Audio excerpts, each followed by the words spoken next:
Hello, and thank you for joining me again. This is the Fanatics of Film. Welcome back to my channel. Thanks so much for joining me here. We are talking quickly about Swamp Thing. I know I got a little bit behind with this, but I am working full-time, several full-time jobs trying to make this actually happen. So please, if you get a chance, give this video a like and a subscribe, trying to get this channel some support.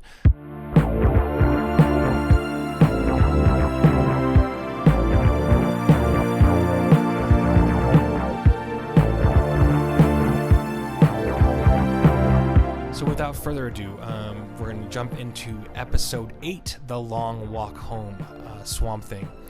Just as we are lured into the swamp ourselves and are subsequently submerged into Avery's dreamscape of madness at war with the adversary known as the Murray Swamp, I couldn't help but gamble with my own thoughts, bouncing off ideas that we will probably get the final reveal that we have been waiting for with Avery's father. At least I have been waiting for this, and I wasn't sure if we were going to get it. Avery spills out his anger and stumbles through the brush, realizing that the swamp is still alive, and although touted by him several times about its mere presence is his livelihood, he realizes that his very own personal revenge campaign is about to either flounder or swallow him whole. Abby ventures to Atlanta, where all of these long-lost friends who seem to have disappeared quickly in the first episodes had all been replaced by Alec Holland. She seems to be confronted about having an affinity for her own hometown, and this seemed frivolous because she should be allowed to get lost in nostalgia every now and then, but we are reminded that there is a pathogen that she was supposed to be combating, and of course they assume that she is just goofing off. The new assistant director / mullet queen unearths a sour attitude, pouring all of the bloody guilt onto Abby for not having any current tests. She was trying to uncover the mystery of the swamp and its unprecedented energy of darkness. She wants to help Captain Mullet to understand this, but of course she can't, because there must be a scientific findings to prove any hypothesis or claim whatsoever. So Lucy shows up as an evil dream or evil force ghost to Avery as he stumbles through, as she unloads more guilt onto him, standing over him like an executioner to its promised object of vengeance. Lucy gawks at him with disdain, spilling her own evil while playing the victim. She continues to pelt him with vines from her face. Matt is obviously infected and continued to be a mystery. The Blue Devil is non-existent in this episode. Jason Woodrue is dissatisfied with his working conditions, and Nathan and the Conclave promises to provide him with a more private mobile lab, and this thought leads Jason to his own motives. Nathan is particularly interested in Alec, and this is the first moment that we are made aware of this. Jason Woodrue is dissatisfied with his own working conditions, and Nathan of the Conclave promises to provide him with a more private mobile lab, and this thought leads Jason to his own motives. Nathan is particularly interested in Alec, and this is the first moment that we are made aware of this.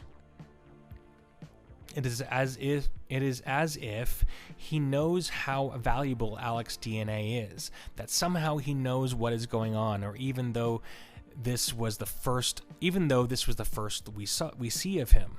And finally, we are served with a payoff that I have been certainly hoping for since the pilot. And finally, we are served with a payoff that I have been certainly hoping for since the pilot. The story of how the swamp had taken Avery's father. The story of what may have created Avery's own selfish, undermining, and manipulative behavior and influence.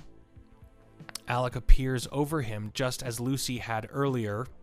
Abby can't seem to stop telling people about Alec. This is kind of a funny moment because it does make you think she just, I mean, I guess maybe I might think that way too. I mean, I get it. I guess it would be challenging to tackle this all on her own, but it wouldn't be long until everyone knows about him. Part of me thinks that she is being too transparent a little bit.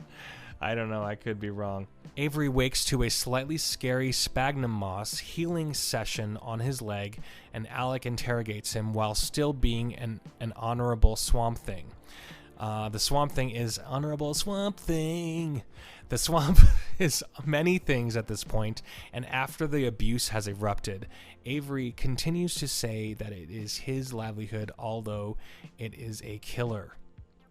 Alec explains that there is a green force that connects him to the plants and the trees, made him this way to protect the swamp. Alec is the swamp's guardian, or the swamp's champion.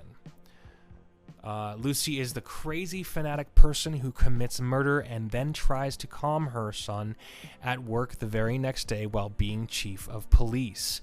Abby continues to sound delusional with her friend, spilling out all of Alec's abilities. I suppose I might do this same if I had met someone like Alec. So although it seems ridiculous, it is still understood after it's thought about, after you think about it and you go, okay, so would I actually tell people about this? Maybe I would. Still frustrating that she is telling everybody about it, though. Dr. Edwards gets kidnapped under Abby's nose, and I am sure that he will have to feed them information, more information about Alex's, Alec's abilities, of course. Alec reveals his weakness to Avery, his love and adoration for Abby.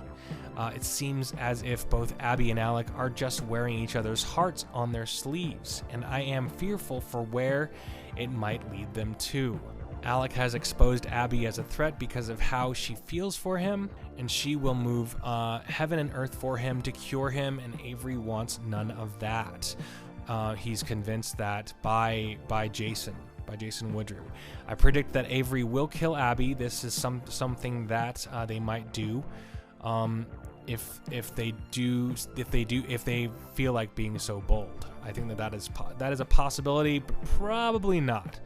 Because you know why. Alec reveals his temper. Avery reveals the possibility of empty promises that will only lead to Alec's demise, of course. Alec shows that he couldn't allow Avery to die. Although Alec has a short temper, he is still an honorable man who doesn't desire to kill.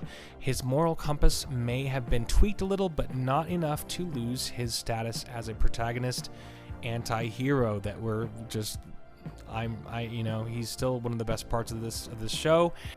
Abby is strong-armed by the Conclave representatives, and she won't bend to their requests. Nathan smiles as he is coaxed with a challenge. Avery and Jason Woodrue are unified in their goals together. As Jason is thoroughly impressed by Avery's fast healing, they are both motivated by different things, and Jason establishes how valuable Alec's cells are and how much money and power they will both gain by not helping him, but by capturing him and using him. Jason's discovery of the Swamp Thing is pretty hilarious. Just because every time, Jason Woodrue is, his reactions, everything is almost over the top, but not quite there, in my opinion. I don't think it's quite over the top yet, but he gets there. He gets close to it. He definitely pushes the envelope a little bit. So there are parts where I'm thinking, is he over? Okay, maybe he's not. Maybe he's not overdoing it. So I don't. That's just my thoughts. Jason's discovery of the Swamp Thing is pretty hilarious. His face is rather eccentric. It's just a funny moment because he tries to explain that there is so much normal in the world to him. There's so much normal in the world. Why be normal, man? Why be normal? Just got this total, half-baked kind of like, not half-baked, maybe just in a trance, in a transformative state. His whole mind is in this complete trance. So 5 people won't heed Alec's warning and find themselves defeated by a large green Sasquatch. Avery shoots and they freeze him, and now the monster must break free from captivity. Woo! So anyway, there she goes. What do you guys think of this episode? I definitely think that it could use a little bit of work. It's not my, I mean, it's definitely not my favorite show in ever, but it's still pretty damn awesome. Given the stuff that's out there right now, it's pretty damn amazing. I would really, I recommend it. It's a really fun series. So I hope that you can enjoy this too. If you're not enjoying it, check it out. It's pretty damn fun. Anyway, my name is Ben, and this is the Fanatics of Film. Please give this video a like, share, and subscribe. Thank you so much, and have a splendid day.